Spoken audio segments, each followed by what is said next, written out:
Could you say a few words about the falling out on the one hand of the Saudi Arabia and the UAE on the one hand and Qatar on the other?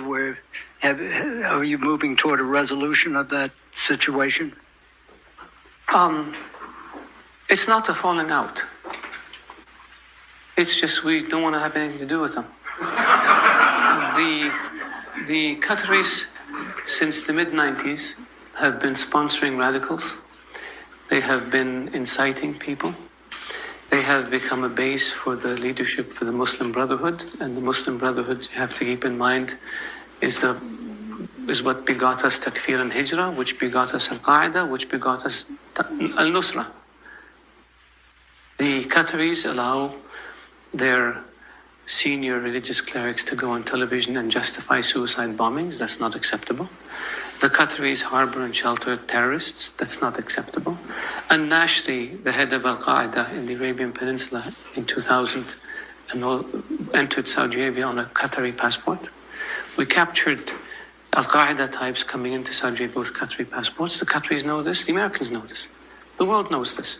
The Qataris are funding dissidents in the Emirates and Bahrain and Saudi Arabia and in Kuwait in order to cause problems for those governments and to create instability. Why would you do this? The Qataris pay ransom to terrorist groups, including $500 million to Hezbollah in Iraq, $50 million to Qasem Soleimani, according to text messages between the Qatari ambassador in Iraq and the foreign minister of Iraq, including I don't know how much to Hezbollah in Lebanon. Is that acceptable? If we gave $1 to Hezbollah in Iraq, we'd be sued in a court down the street. And so the Qataris use their media platforms to spread hate. The Qataris send weapons to Al-Qaeda affiliated militias in Libya. The Qatari Emir was conniving with Gaddafi on how to overthrow Saudi Arabia. The Qataris connected Gaddafi with a Saudi dissident in London who they fund, who connected the Libyans with a group in Mecca with the objective of assassinating the then Crown Prince, later King of Saudi Arabia. Is this acceptable?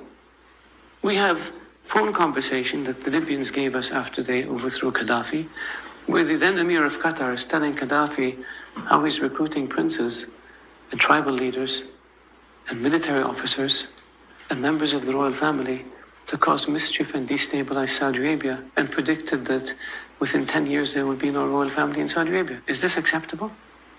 They do the same thing in Bahrain and in Kuwait and in the Emirates. So in 2012, we cut off relations with them, the same countries. And a year later, they came back and agreed that they will end all of this nonsense. And they signed an agreement. And nothing happened. So this time, we said, you know what? We're not going to deal with you. Unless you change, this, we will not allow you. There's a list of terror finances that the US puts out, the UN puts out. And a number of them are living openly in Qatar, raising money and giving it to bad people. Is this acceptable?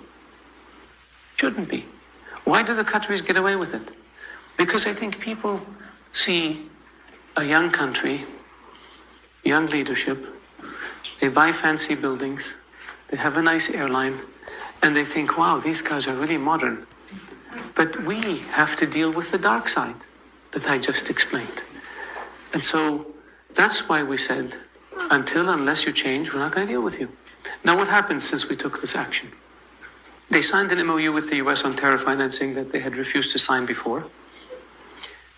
They changed their laws to allow the introduction of evidence provided by a foreign government. They reduced their support for Hamas, which opened the door for reconciliation among the Palestinians. All of these are good things. Now we're waiting for them to continue to implement all the things that they promised to implement. They refuse to engage in a dialogue about implementing these issues, and we refuse to talk to them. And so for us, and we've said this to them, we've taken the steps that we took. No dealing with Qatar. You can't overfly airspace. You can't import things from our market. We will not. The military cooperation is still ongoing because that's a GCC issue, and with the US, so we do that. But the other stuff is all frozen until they change, and I hope they change. And if they don't change, we're patient people. We'll wait for 10, 15, 20 years, 50 years. How long did it take you with Castro in Cuba? We can do the same with Qatar. We'll have no issue. It would be nice of them if they acknowledge that they have a problem, and then they can fix the problem. And the problem with the Qataris is they're still in denial. And we need to move them from denial to introspection so they can fix the problem. We have no hostility towards Qatar. We just vehemently oppose their behavior, which is very dangerous to us and has endangered our citizens and has endangered our security. And that's why we took the steps we